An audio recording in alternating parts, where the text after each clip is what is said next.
Good morning, good morning, good morning, and welcome to The Good Life with me, Eileen. We are here on Relationship Tuesday, and we're here to open your mind.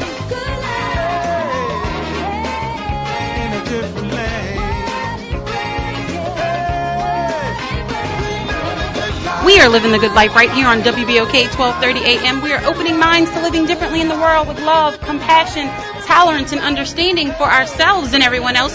We do that right here weekdays at 11 a.m. I'm really excited about this show. I have two of my favorite people in here, my two favorite Tuesday people. I say that, right, because everybody else isn't here. I have my two favorite Tuesday people in here. I have none other than the Dr. Tammy Wilborn. Ladies first, Henry, ladies first. So Dr. Tammy Wilborn, she's in here. She is our clinical psychologist. She is always here on Tuesdays, and I will let her give you the information on how you can reach her if you need to talk. Yes, thank you, and good morning. So I am a licensed professional counselor, not a clinical psychologist. I am so sorry. It's okay. I'm going to have to get that together. Yes, but it's a mistake that a lot of people make. Most people don't know what they don't know about us. Well, then I'm going to need you to explain it in a little while. So, Wilborn Clinical Services, we have a website, www.wilbornclinicalservices.com. You can email us, info@wilbornclinicalservices.com, or you can give us a call at area code 504-509-3995. And we're on Facebook, Wilborn Clinical Services. Wilborn Clinical Services, and then, of course, we have our resident relationship therapist. We have Henry Jolly in the studio for us today. Henry, if they want to reach out to you, how can they do that? My phone number is 504-259-8671. Once again, 504-259-8671. This week's conversation is about understanding. We are opening our minds to living differently in the world, and we have been going through each of our core values. Understanding is this week. Sometimes it's simple, sometimes it's not. And we have a very special interview this morning. We have Miss Patricia Williams, better known as Miss Pat. She is a stand-up comedian, actress, and writer, and she is a friend to WBOK. She broke out in the industry as the notorious Uptown Comedy Club and ATL, and now headlines at clubs around the country. Miss Pat has appeared on NBC's Last Comic Standing, Comedy Central's This Is Not Happening. It's not happening. Nickelodeon's Nick Mom Night Out, Cat Williams' Catopolis, and a whole lot of other podcasts, including none other than The Good Life right here. And so we're so excited to have her. She is debuting her brand new book, Rabbit.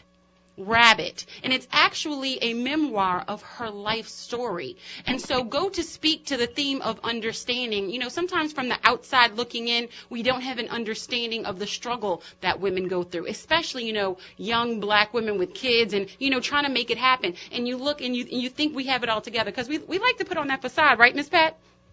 Yeah, you're right, girlfriend. Yes, we like to put on that facade that we have it all together until we do what? We break out the book. And we let everybody in, and we open our hearts, and we're transparent, and we're authentic. So I want to thank you. I'm so blessed to have you and honored to have you here, right here on The Good Life with me. And so I want you to tell us a little bit about your book, Rabbit. Give us a little bit about your history, where you've come from, and how you've moved to where you are today. I grew up in the inner city of Atlanta, grew up in a bootleg house, and later on in life I became a teenage mom. I had 2 kids by the time I was 15 by a married man, got into dealing drugs, was shot a couple of times. Went to prison, turned my life around after I met a black man with back teeth that could read. Wow. Look, Henry, one of our resident counselors in here, is looking like, he's like, you got my attention. I think you have everybody's attention. Wow. And right, he's like, wow, you just dropped the mic on that. People need to understand, and that is the theme for the week, understand where people come from. Can you give us an understanding of where you got the nickname Rabbit from? I got the nickname Rabbit from one of my mama's boyfriends. He used to buy me carrots all the time. So he told me the biggest lie ever. Like, if you would eat a lot of carrots, your eyes would be really pretty. Man, I heard that too, boy. My eyes stayed the same. So did mine. So I fell in love with raw carrots, and they just named me Rabbit, and I stuck with that name. And once I became a drug dealer, you learn quick on the streets. You can't be out there using your government name. Right. So I took my childhood name Rabbit, and that became the drug dealer also. I mean, you write in your book that at age 7, your mother told you, to pickpocket drunks at your grandfather's liquor store, and, that's how you were able to, take care of yourself. What type of understanding did that give to you, and how did that affect your life moving forward? That taught me how to hustle. I hated pickpocketing drunks at my grandfather's liquor house. Wow. But I figured if I would steal their money, maybe they'll stop coming. And I, as a kid, I couldn't understand. It's scary stealing from drunk people because they're extra strong when they drunk. Right. So I'm thinking, why don't you go steal it yourself? You got a better chance of taking a punch to the jaw than me. But if y'all didn't realize, she is, when you heard the introduction, she is a comedian, and she plays all over the country. So she has been able to take her humor and tell her story. Can you give us a little bit of an understanding of that? How did your humor embrace your life story? Because a lot of times comedians, their humor is sometimes a self-protective measure for their pain. Well, I tell you, once I started talking about my life, I started to heal. And Wow. I started to realize when I put my life on stage, I wasn't the only young black teenage mama out there. I thought this only happened in the ghetto. Wow. I mean, it's people from all walks of life that have been in an abusive relationship, teenage parents. I remember I was in Chicago, and I saw this white lady, and her husband had on an ascot. And anytime you see a man with an ascot, you think he got a little bit of money. She whispered in my ear, and she was like, I had my baby at 15, and I was like, what? White woman, are you for real?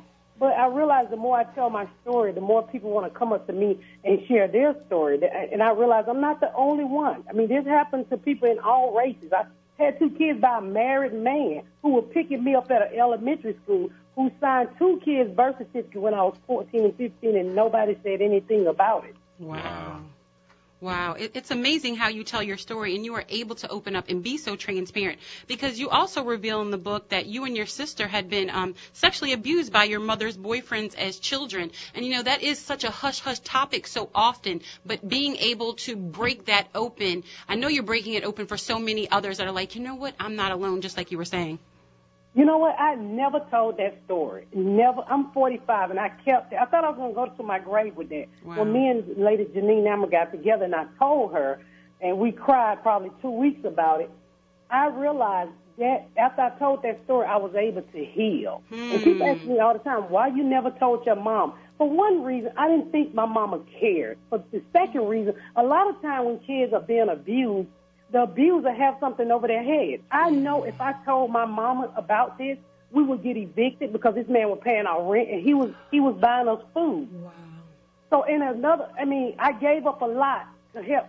In other words, to help my mama, because I got tired of getting put out. I mean, I don't know if y'all know what it's like to be hungry, but when he came along, we was no longer hungry. Wow. So he always held that over our head. Well, I'm not gonna buy y'all no groceries. Your mama gonna get put out. And as a kid, you think you got to step in and help. Wow. I mean, oh my gosh, my heart is going out to you as I'm listening to this story.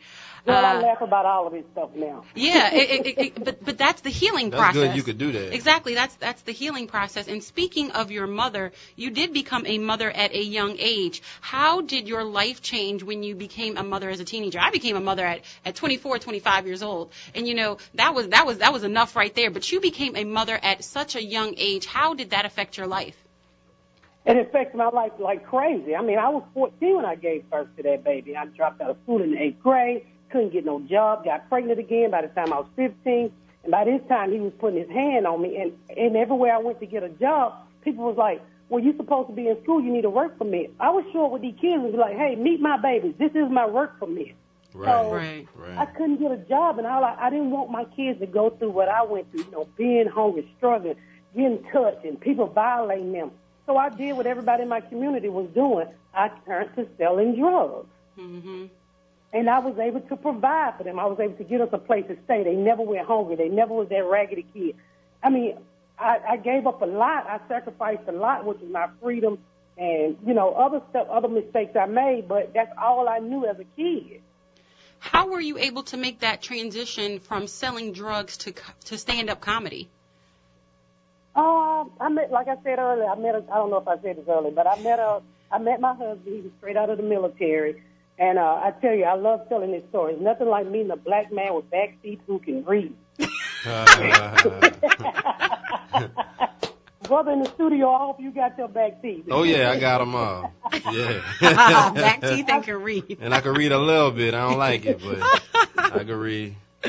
So I met this guy who said, hey, you don't have to live like this. And he started to, guide me in the right way. And, he got me all out of that situation where when you've been down and out, you want to feel sorry for yourself. I'll never forget he threw the tape deck of Outkast on the bed one day of get out and get out and get up and get out and get something. He started, stop whining about your life and do something. So he helped me. And then when I got into the real world, I became a medical assistant and realized that I'm a convicted felon. And I don't care. I tell my kids all the time, you can fix your credit 1,000,000 times, but if you ever become a convicted felon, they will always judge you. Wow. Couldn't get a job. I went to medical assistant school, could not get a job because I was a convicted felon. And I had a caseworker who thought I was funny, and I landed on the stage. It's the only job I ever had that never checked my criminal background history. They don't care what you did. Just be funny. Yeah, I know that's right. How much older is your husband than you, like, when y'all met or whatever? I was 20, and he was 22. All right. And we took in, I had 2 kids, and 8 months later, my sister was on drugs, so we took in her 4 kids. So here we are in our early 20s with 6 babies, and none of them healed. And he stayed. Right. Wow. See, Henry always says that there's a lack of good men in the world. Hey, that's good. That's good. She found that unicorn. Yes, I like exactly. that. We love unicorns. We love to hear that. What would be your advice to readers who have experienced their own hardships that have seemed so insurmountable, but, are listening right now and they want to make that change in their lives? Tell your story. Don't be ashamed of what you've been through. It's okay. And I tell people, learn how to laugh at what caused you pain, because when you can laugh at what caused you pain, you got control of that situation. People ask me all the time, why don't you hate the man who violated you, gave you 2 kids? He shot me in the back of the head when I was 15. I said, because if I hate him, he will still control me to this day. And I'd be dang if I would let a dude who worked at Jiffy Lube control me. I'm good. On a serious note, you ever thought of doing like a movie about this? You ever? I'm being serious. Like, I know it sounds crazy, but man, that's a wild story. But look how far you've come after all of that. Well, I sold a put pilot along with Lee Daniel Company last year to Fox. We're developing a half-hour comedy about this. So you never know. You never know who's going to be listening, who's going to say, hey, let's call up Miss Patty and see if we can make this a movie. I don't know. I just worry about stuff I can control. Like, I got to mop the floor when I get off the phone with you. Well, I know what people can control, and that is picking up this book. So the book is Rabbit. Where can they put their hands on it to truly, get an in-depth view and understanding of who Miss Pat is, who Patricia Williams is, who she is, so they can understand and they can open their mind and they can be free to tell their own stories? Where can they pick up the book? Amazon, Barnes & Noble, Walmart, iTunes, wherever they sell books at, baby, it's my little nappy head on the front.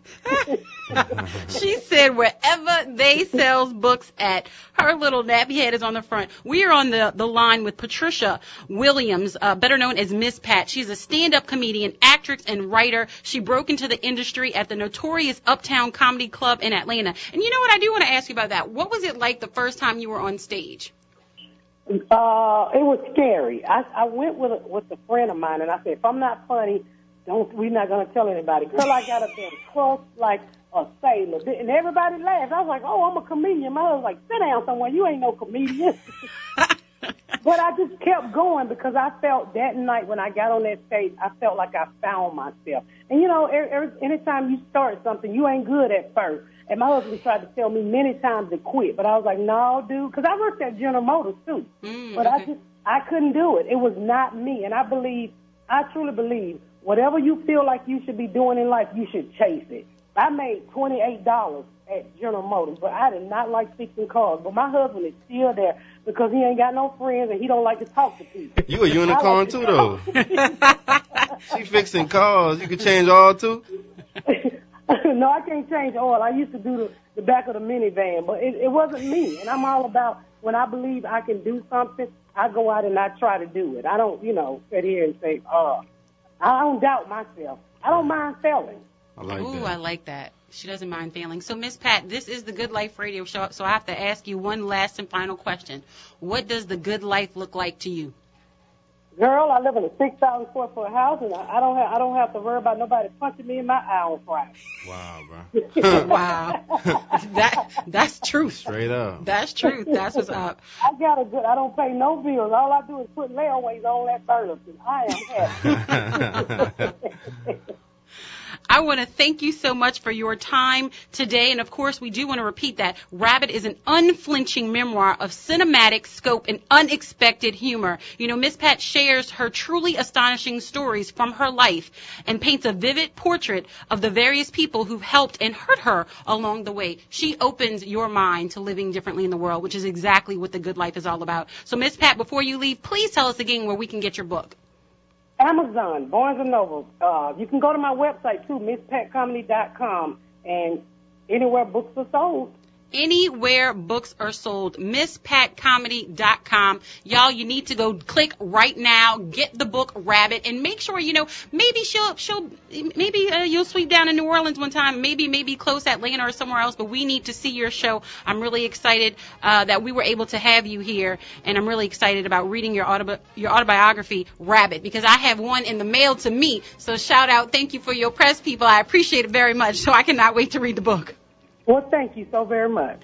You have a great day. We're going to take a quick break, and when we get back, we are going to, hop into this conversation of understanding. So many times we look at people from the outside. We think we know. And even with Miss Pat's situation, with her telling her story and her opening up, we have a deeper understanding of who she is and why she did the things that she was able to do and how she found the strength to turn her life around. Let's look for that understanding in ourselves and others. We'll be right back, y'all. It's Relationship Tuesday. It's Eileen. I'm out.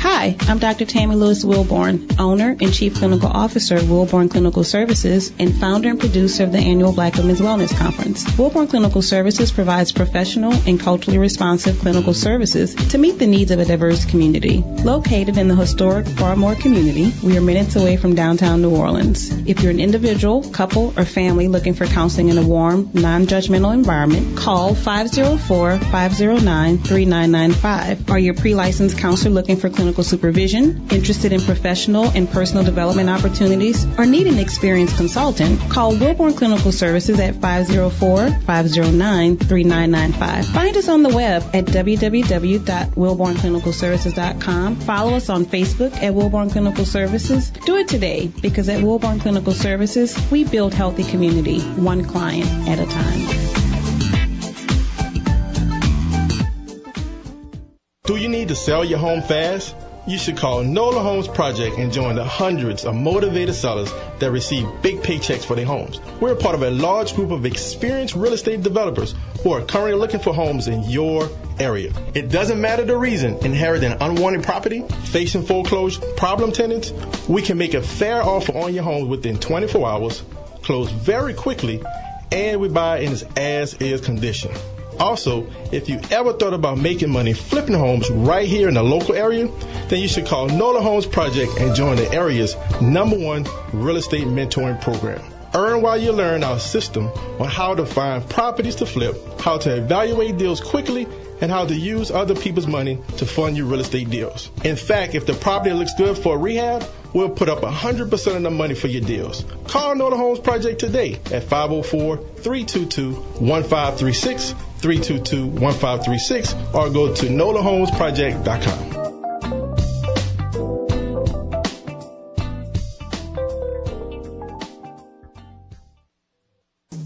Small businesses play an important role in society, and L&R Security is no different. L&R Security delivers safety and comfort to our neighborhoods, events, apartment communities, conventions, work sites, festivals, and your business. L&R Security can be reached at 504-943-3191 to ensure the safety of your employees, customers, family, friends, and you. L&R Security has made its mark in the security arena for over 37 years and will faithfully continue that tradition. Call today for your personalized consultation to ensure your security needs are met. L&R Security differentiates itself by creating partnerships with our clients and guards. We are now hiring armed and unarmed guard professionals, retired military, sheriffs, and PD to grow with us and impact our community. Be a part of the change with L&R Security. Call us now at 504-943-3191. 504-943-3191. If you suspect your loved one is having a stroke, get immediate care. This is Dr. Takesha Davis, President and CEO of New Orleans East Hospital. Each year, nearly 800,000 people in the U.S. experience a stroke, about one every 40 seconds.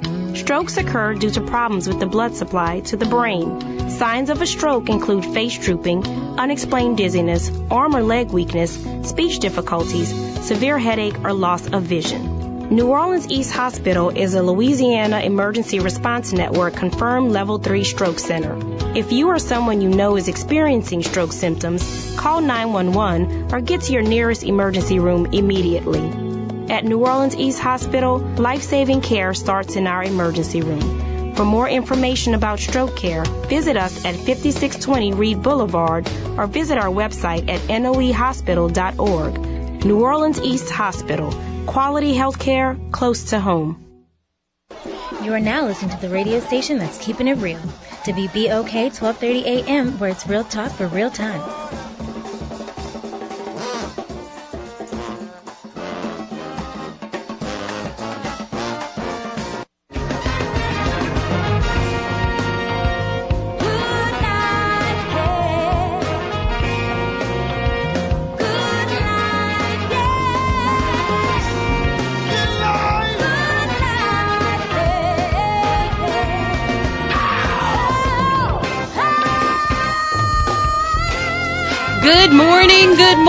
Good morning, and welcome back to The Good Life with me, Eileen. We are here on Relationship Tuesday, and we're here to open your mind.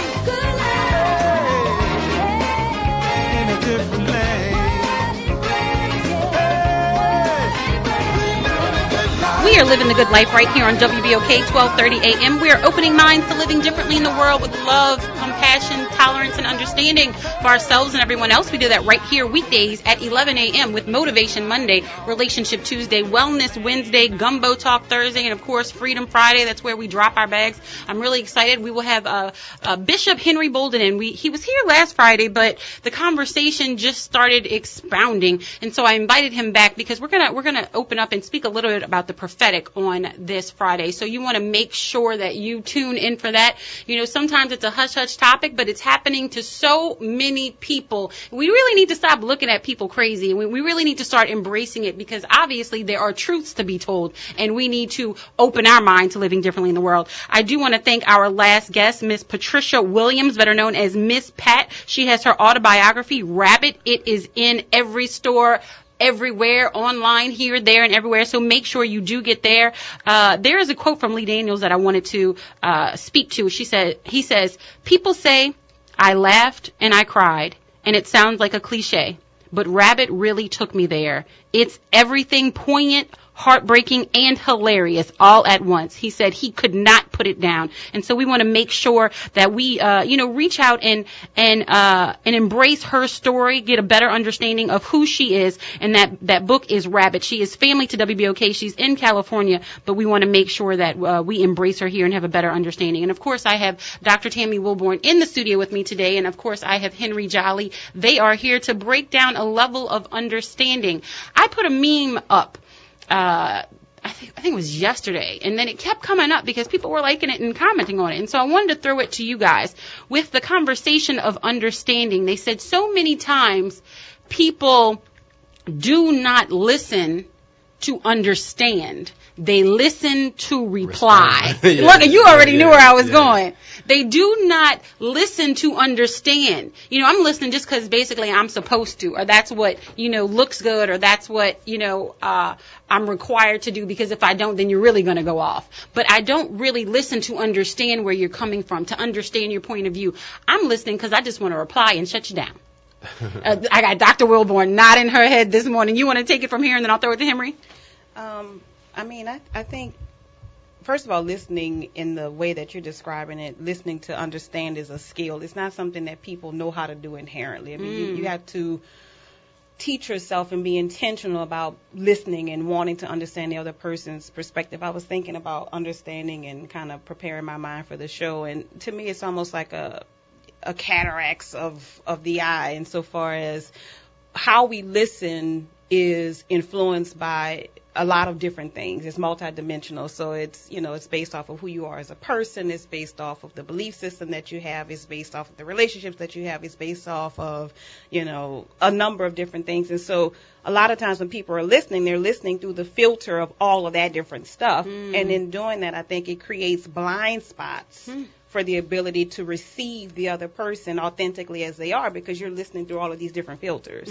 And so, to be able to listen and listen with intention and listen and be open, it requires you to remove those layers of cataract, is what I call it. I hope my eye doctor people are mad. I'm probably using a wrong analogy here, but yeah. No, but I think that's so poignant that you say that, because sometimes we can see other people's downfalls, but we can't see the splinter in our own eye. Yes. And so that spoke directly to me. Henry? Well, I'll say when I first enrolled in school to be a counselor, I was not a very good, I was a decent listener, I thought. But, taking classes and actually going through the process of, getting my, degree and everything, I became a better listener, and now I know how to listen to people and understand people, take the time to understand. I do agree with Dr. Tammy with you have to listen with intention, so you're not just so quick to respond and just shoot something out there, because you got to be careful with what you say, not only in counseling but just in everyday life. If somebody tells you about something going on, sometimes you do have to soak it in and reflect on it before you respond, and that's always the best thing. So I'm always careful with my words. I would say I don't like to say 100% of the time, but definitely 99% of the time. If I said something to you, I meant it. 'Cause I thought about it long and hard. So I do think it's good, to be a good listener and understand people. Because what happens if we don't? What happens if we are not good listeners? And we're talking about understanding, but what happens when we misunderstand? When we're not clearly listening to what someone is, digesting to us or giving us the information they're giving us, and we just go off. Well, why? You know what I mean? Right. Well, that's where the question comes from, because this was another one that I put up. Look, because I put up a little that kind of go with the story, and this one kind of really fell on me, making me look at myself and some of the people that I deal with just in different avenues. What irritates you about someone else gives you a better understanding of who you are.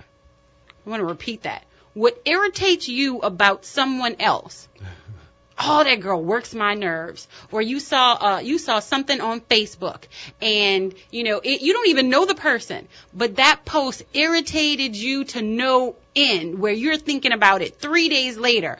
Or it may be a friend, and they posted something, and you think that they're talking about you, and you go talk to them, and it wasn't even you. I have had shows, to be perfectly honest, where I had people who were upset with me. And I'm like, what are you talking about? It had absolutely nothing to do with you. Why are you taking it so personally? That's because the shoe was fit. Because it fits. Exactly, because the shoe fit. And that's exactly the point is. You get irritated by other people. But it's a better understanding of what you need to work on yourself. So what are your thoughts on there? And I'd really like to kind of break that down, because we don't like that uneasy feeling. You see somebody where we see somebody maybe being authentic or transparent, and even when I was transparent, I had 95% positive, but I had that 5% that was like, why'd you do that? Why'd it bother you? I'll tell you something. You know what I'm saying? Like, why would it bother you? Well, with social media, the silliest thing to me bothers a lot of people. Like, if somebody's always posting like how great their life is, a lot of people on social media don't like that. Unless you're a celebrity, but if you're a regular person and I just lost 20 pounds and I just got a new job. Why can't you be happy you lost 20 pounds? I don't know. They got a lot of haters in this world. I tell y'all. So things like that bother a lot of people. That don't bother me. I'm happy for everybody that's doing better. If you're doing good, great. I don't care how bad I'm doing. I'm still gonna be happy for you. Now, maybe I'm not in a position to do backflips about it, but I'm genuinely gonna be happy for another person, you know, when they're doing well. I think the only thing that probably make me uncomfortable is if somebody's like invading in my space, maybe, but then that's your space. Yeah, it's a personal thing, but I don't know, Doc. No, I think it is important to. I like the meme that you put up, Eileen, and it kind of made me reflect, because I think a lot of times why people get annoyed with those things is because it often reflects to them what they are not. Wow. Yeah. Or some truth of theirs that they're not honoring or living up to, and so it's easier to be mad at somebody else when your truth is not, when you're not living up to your own truth. Wait, say that one more time. See, when I say stuff, I'm like, I don't know. It's easier to be mad at somebody else because you're not living up to your truth. But yes. but they're living up to theirs. So maybe yeah. In your perception, exactly. right? In your perception at the moment. And so I think a lot of misunderstanding comes. So I want to go back to a question you asked earlier, like what happens when we don't listen and hear people. I think what happens when we listen and don't understand and hear people is that truths get ignored, right? Yes. So you don't get to hear my truth. You don't get to see me as I am when you're not listening to me and trying to understand me. I was trying to reflect on why do I feel the way that I feel, and I think I have a sense of why I'm feeling the way that I feel today. So, you know, I had a colleague of mine tell me recently, what I haven't announced on this show is that I'm also a professor. I teach at UNO. I teach in the counseling department. She's amazing. And academia is very interesting as a person of color, because academia is an institution that historically has, kept black folk out and people of color out and our truths out and our experiences out. And so anyway, I had a rough couple of years when I started at this particular, it's UNO. And I had a colleague of mine say, nobody really cares about what you've done, or nobody really, they don't really care what it is that you've done or the things that you come with. And in the context of what was being said, I think what that person was trying to say is that, because of the type of institution it is, there's certain language that we speak, and what she was trying to say is research, right? Like, that's what matters, not that you're an excellent clinician and that you're doing things in the community. What matters is research.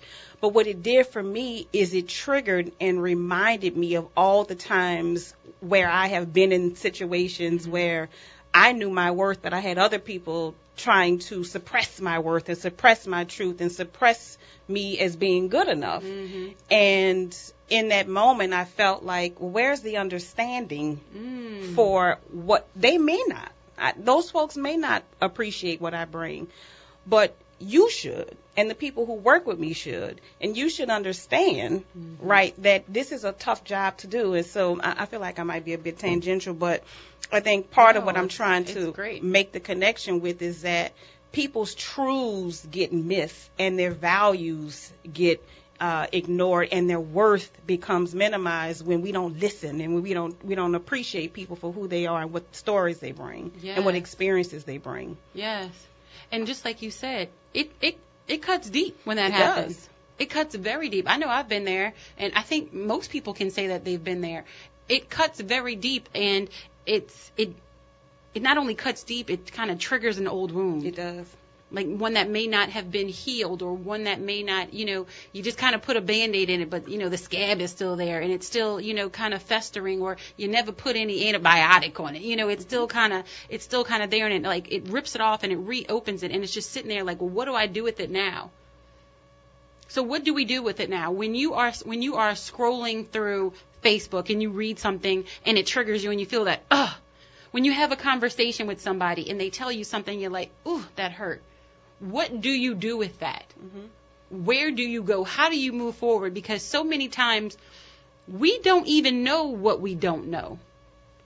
But it's those moments, it's those feelings, it's those reactions that can open our mind to the understanding that we need to have for ourselves.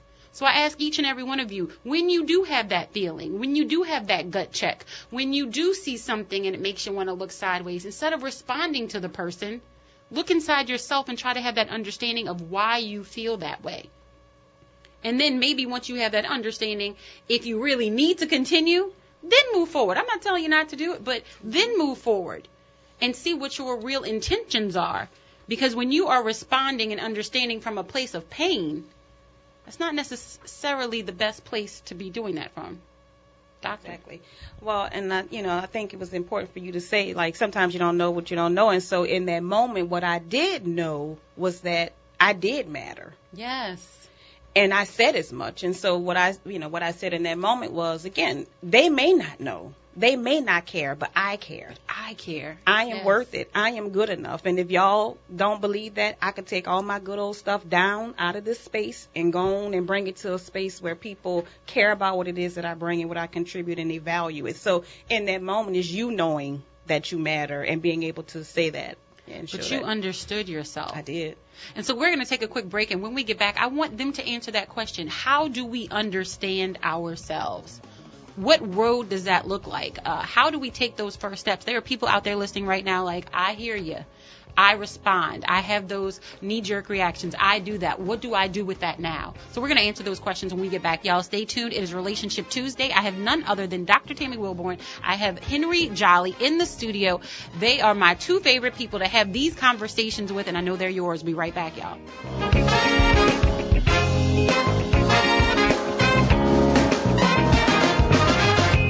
Hi, I'm Henry Jolly, your relationship expert and nationally certified counselor. Everyone at some point in their life goes through struggles. I am a firm believer that people have the ability to will themselves into good situations, but sometimes they may need some assistance. Being a loving husband, father, and successful businessman while having a passion for the counseling profession has allowed me to gain experience with a variety of these struggles. Let's work together to achieve your individual, family, or marital potential. Come and see me at the New Orleans Growth Center, located at 3712 MacArthur Boulevard on the West Bank in Suite 209. You can reach me at 504-259-8671 or by email, which is henry.jolly@yahoo.com. Thanks for your time, and I'm looking forward to working with you soon.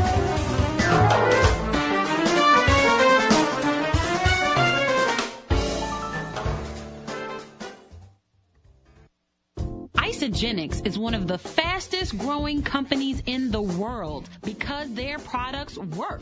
Their solutions and culture has redefined the health and wellness industry. Science backs their products and statistics back their success. But it's the people who make them successful. And I, Eileen Carter, have joined the Isagenix revolution.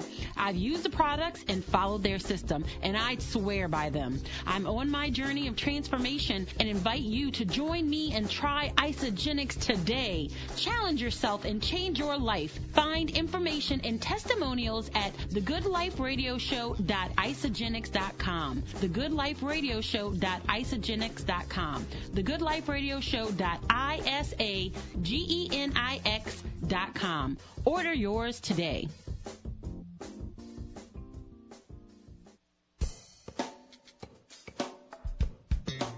Hi, this is Bishop Henry Bolden. I'm so excited to have this opportunity to personally extend to you, your family, and your friends this invitation to join me for worship. That's right.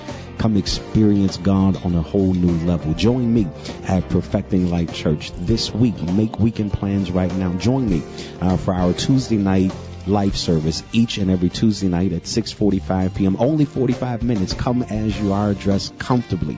Bring your family and friends with you. Also, don't forget our electrifying Sunday morning worship experience at 9:45. That's right. Come as you are and watch God do something incredible for you. Join me, Perfecting Life Church, 2025 Whitney Avenue, in the beautiful city of Gretna, Louisiana. Again, that's 2025 Whitney Avenue in Gretna, Louisiana. Listen, Perfecting Life Church is a place you can call home. Bring your faith, your friends, and your family. God bless you.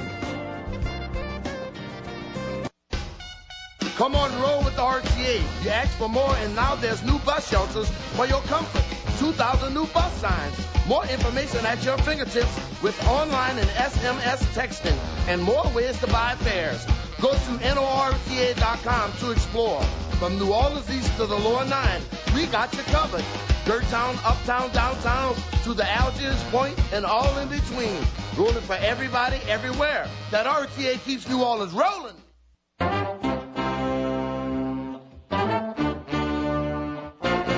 On this week's Point Taken with Blaine Bondi, we will talk with retired General Russell Honoré. We will get his opinion on the removal of the Confederate monuments that's happening all across the country, as well as his take on the sewage and water. It's Tuesday from 5 to 6 p.m. right here on WBOK 1230 AM and WBOK1230AM.com.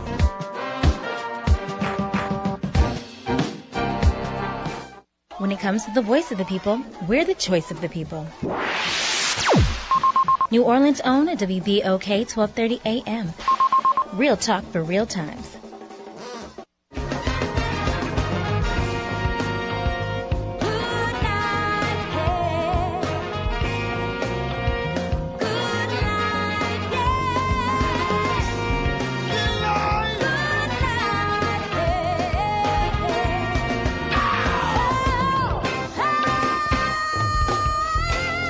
Good morning, good morning, good morning, and welcome back to The Good Life with me, Eileen.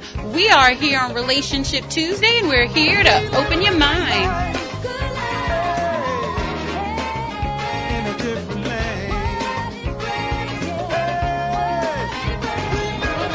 We are living the good life right here on WBOK 1230 AM. We are opening minds to living differently in the world with love, compassion, tolerance, and understanding for ourselves and everyone else. We do that right here weekdays at 11 a.m. You never have to miss a show. And if you want to see what's going on live in studio, all you have to do is follow us on our social media platforms. That is at TGL Radio Show, at TGL Radio Show, Instagram, Facebook, and Twitter. You can watch us live on Facebook and Instagram. Do remember it lasts for 24 hours on Instagram, but of course on Facebook you can watch it all the time. And we do rebroadcast nightly at 11. So make sure you get it there. You do not want to miss it because sharing is caring. And the share button is the most underutilized button, so please share the show. That's how we're going to grow. That's how we're going to reach people to open their minds as well. Now, the definition of understanding, I did want to throw it out there before I have Dr. Tammy Wilborn or Dr. Wilborn. I say the whole thing. I don't know. Girl, I'm all over the place this morning. Dr. Wilborn and I have Henry in here.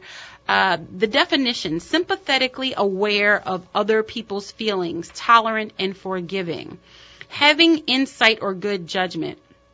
But I believe the definition look at me trying to redefine something. I think what is missing is the understanding for ourselves. It says sympathetically aware of other people's feelings. What about being sympathetically aware of our own feelings? You know? Of our own feelings. And so we talked about that right before the break, and I would love for you to jump in. Look, Henry, I see you going forward, so I'm going to let you go first. I got a question about that. Sure. So in the definition, they had the word forgiving in there? They did. So understanding is also forgiving? Is that right? That's what it says. It says tolerant and forgiving.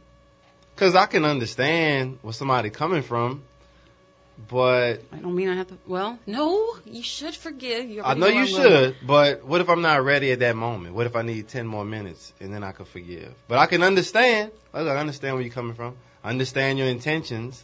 But if I still didn't like it and I'm not ready to forgive you, that don't mean I didn't understand, right? Mm-hmm. Am I right or wrong? Well, I believe forgiveness is a process. I'm not going to say, I can say I forgive you. You gotta genuinely feel it. But that's my point. Though, right? No. You can genuinely feel it, but time heals all wounds. But in my opinion. Does that mean you didn't understand something though? No. I have forgiven people, and the pain, the feeling has not gone away for a couple months or years or whatever it could be. I have forgiven people and truly been like, I don't want to feel this way. I want to release this, and then I started walking through the process. Now I don't know. Dr. Tammy can. Dr. Wilborn. I'm really gonna get this together. Which one you want me to call you? Either one is fine. Okay, then I'm going to just keep doing it however it rolls off the tongue. You know, I have forgiven people, and then the process starts. And sometimes I don't. There have been times where I was like, God, help me forgive them. Truly, where I have had to say, God, help me forgive them. And I need somebody to handhold me through that process because I don't want to live like this anymore. I don't want to sip this poison because the only person hurting is me. And I can give you an example of sipping poison. Let's just say y'all are both on social media. That's a big one because they say social media breaks down people. You're constantly going to view their site, or, you live in the same building, or you pass by their house to see if their car is home. Or what else do people do? You call and you listen and hear to their voicemail. Or I don't know what people do. I mean, that sound they're like going torture to be. To me. That they're going to be at. Right? But it's. I mean, Have people you done do it. these Let's things, be Eileen? real. Have you done? I'm trying to think. I'm trying to go through all the high school stuff that I'm trying to go through it. The drive-bys, and I'm just throwing it out there. No, I you know me. I'm pretty good, or I had been in the past. I cut people off, and then I have a different type of issue. I'd be like, cut, never talk to you again. So I'm gonna walk through that process. So you say. I mean, I have been on all angles, and I think that's the thing, understanding who you are and giving yourself that time to let it go and release it. But I mean, I think forgiving is a process. And I also think it's understanding that forgiveness is a process, and not just expecting it for me to say you're forgiven and just think it's done. I don't know. That's why I have y'all here. Well, I think that forgiveness can be a part of the process, but I don't think that forgiveness is necessarily a part of understanding. I mean, there are some contexts for which forgiveness is not a part of the issue of understanding. It's just, understanding somebody's perspective, or, in counseling, we like to call, for us in counseling, understanding we say is empathy, and it's like taking the perspective of another person or walking in somebody else's shoes. Right. And so walking in somebody else's shoes is not always about forgiving them. Right. It just may be understanding the worldview that person has, or maybe understanding that the motivation that the person had. But that doesn't mean that that person has to forgive the motivation. Right. Because I think sometimes what happens is, when we ask people to forgive, in some ways sometimes it minimizes the injury that person might have felt as a result of the experience. Hurry up and forgive. Yeah, or somebody, and also think about the context in which we might talk about forgiveness. So, would you tell somebody who's a sexual assault survivor to forgive the person who perpetrated them? You wouldn't, as a counselor. I wouldn't do that because that is injurious to that person who's had that experience.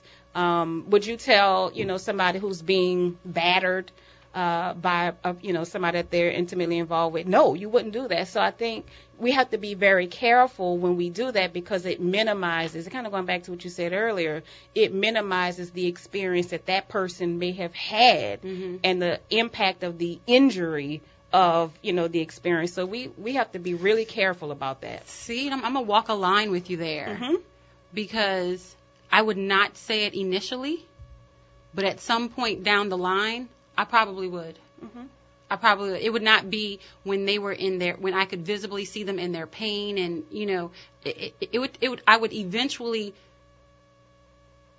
I would have to see what the situation looked like, what the conversation looked like, but I would eventually try to walk them through that. Yeah. If I was their friend, I would. But you're talking as a friend. I'm talking as a counselor. Right, exactly. And that's why I'm saying it's two different perspectives is everything. Friend, right. I would be careful because I'm a counselor. I mean, at this point, I've pretty much embodied my profession. And so a lot of the things that I say and do come from being mindful of the position that I have as a counselor. And you probably live it. You know what I mean? That's what I mean. I embody it. Yeah. And so it's hard for me, even when we were talking earlier about Miss Patricia and her, the ability that she's been able to transform her pain into humor and have it be a way of life for her. Y'all were kind of joking me on this side because I was sitting here looking all pensive and somber. But as a counselor, I would never laugh at the things that she said. Right. She can laugh all she wants to, and the people who find her, humor funny, they can do that. But I'm not going to do that. Right. So, I think that there's a perspective that we have to have, and part of that perspective comes from honoring your own truth. And is part of my truth is I'm a counselor, and I listen to people's story for a living, and it's honorable to be able to do that and have compassion and empathy and all of this other stuff. And in having that experience, I've learned a lot about me, and it's something. Yeah, but I want to, exactly what you said, I want to turn to that topic there. You learned a lot about you. You understand yourself on a different level. How do our listeners do that? You know, we're like, I know I do this one habit all the time. I don't know why I do it. I know I get uncomfortable in crowded areas, and I feel like I can't breathe and I have to leave. I know I don't, as much as I'm a family person, I hate family events, and I don't want to go. As much as I'm a holiday person, you know, I hate parades. Now, we're in, like, who wouldn't love, I don't like going to parades. As much as, you know, I want to be loved, I don't like to be hugged. You know, how do we get understanding for things that we are going through that we don't really, when I said earlier, we don't know what we don't know. How do we get that understanding for ourselves to be a little bit more compassionate to ourselves?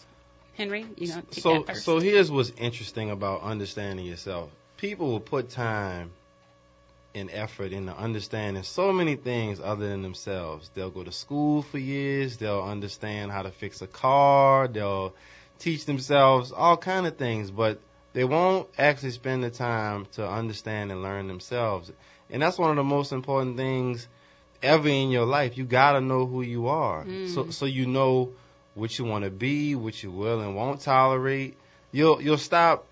It'll minimize the hurt and the foolishness you'll put yourself through in your life. So you really got to understand yourself. I've always felt that you have to dig deep and as a person, you should always want to do better and grow, right? Nobody wants to stay the same. So in doing that, you have to really look at yourself and say, okay, what are some things I need to work on? So if you are uncomfortable in crowded areas, okay, well, if you understand that about yourself and you don't want to make the adjustment, you just understood this is what you are, you're not going to make the adjustments. It's not going to be a shock to you. It's not going to be, you know, it's not going to be anything, you know, that you don't understand. Once you understand yourself, then things will become a lot easier. I've always looked at in a breakup, in situations, you know, when a relationship ends, always look at yourself and say, okay, I'm not perfect. You don't blame yourself, but you have to say, okay, what could I have done differently? Could I have paid attention to more red flags? Could I have made some adjustments? Maybe the end result would have still been the same, but you don't want to go into the next relationship being the same. Wow. You always want to grow and just become better. And it's all about understanding yourself. How you gonna be better if you don't even know yourself? Wow. Some people can't even be by themselves. They don't even like themselves. They always have to be around somebody else to validate putting a smile on their face. Wow. You should be able to sit by yourself and be happy with that. Really. Wow. That, Henry, you hit the nail on the head. There's so many people who are in that situation where they don't understand themselves, don't like themselves, and don't want to be by themselves. Well, and, you know, because a lot of people are scared of their truth. And, you know, kind of going back to what Henry said, I think what, the word that comes up for me in terms of what Henry was alluding to is that understanding, like truth, like knowledge, like any other existential or philosophical construct, has to be deconstructed. You have to deconstruct your understanding and then reconstruct it. So you deconstruct your understanding by asking yourself some of those hard questions. If you're a person who doesn't like to be by yourself, you need to ask yourself, why is that? Why, right? Why? Where did that come from? What experience did I have in my life that has led me to feel that I cannot be alone? What is this, what message have I been told? What you have to ask yourself these questions and be open to the answer. So some of us may be doing half of that. We might be asking ourselves those questions to understand, but we're not listening for or waiting for or even really looking for the answer. And so you get to a point of understanding when you are willing to deconstruct yourself, your life, your truth, look at it, ask yourself some of those hard questions, seek out the answers, and be willing to then act on what you find. That is so important. We hit that yesterday with Bishop Holden, that, we can have a great understanding of who we are, but until we're going to take that next step to, just like you said, deconstruct it, what do we do with the understanding? Is it just kind of in a holding pattern? We can understand why we do everything we do. We can understand that, I'm not having the best relationship with men because I didn't have a great relationship with my father. I don't have a great relationship with the women because I didn't have a great relationship with my mother. Okay, but what you going to do about it? You can know that for 5, 6, 7 years, but what are you going to do about it? Are you going to seek counseling? Are you going to call Dr. Tammy? Are you going to call Henry? What are you going to do about it? Because you can have all the understanding in the world, but until you put one foot in front of the other, is it for naught? It could be. Here's the word that I like. We say can. My question is, what are you willing to do? Yeah. Because a lot of people can stop smoking who may be smoking and know that there's adverse health risks. Are you willing? And I'm not picking on people who smoke. I'm certainly not doing that. It just came to me as an example. What are you willing to do? Right. You could do a lot of different things, but will is something completely different. Will is about volition, right? Volition is will is volition. And so are you willing to take the step to have, to now be suddenly navigating your world without a group of people and, trying to figure out, are you willing to look at those things that are ugly about yourself and discover what you might find? Are you willing to do that? You have to be able to answer that question. And if you're not the one who can answer that question with a level of comfort or certainty, then your understanding is superficial. Dr. Tammy, how can people reach you? 504-509-3995 or info@WillbornClinicalServices.com or WillbornClinicalServices.com. We're on the web. She is on the web. And Henry, I need you're pretty good at these one sentence final thoughts. Today I'm not actually. But I can give my phone number. Yeah, 504-259-8671. Once again, that's 504-259-8671. That is a sentence. There you go. There you go. I know I threw it at you. You were prepared. It is all good because you were like, I was expecting you to throw the number. I want to thank each and every one of you for listening today. This week is about understanding, and I'm getting a greater understanding as I have these conversations. Dr. Wilborn and Henry brought up something so mind-opening at the end for me. What are we willing to do? Once we take a look at ourselves, once we understand what we need to do, what are we willing to do? So I present that question to you. What are you willing to do today to live the good life? Thanks so much for tuning in. It's Relationship Tuesday, and we are out.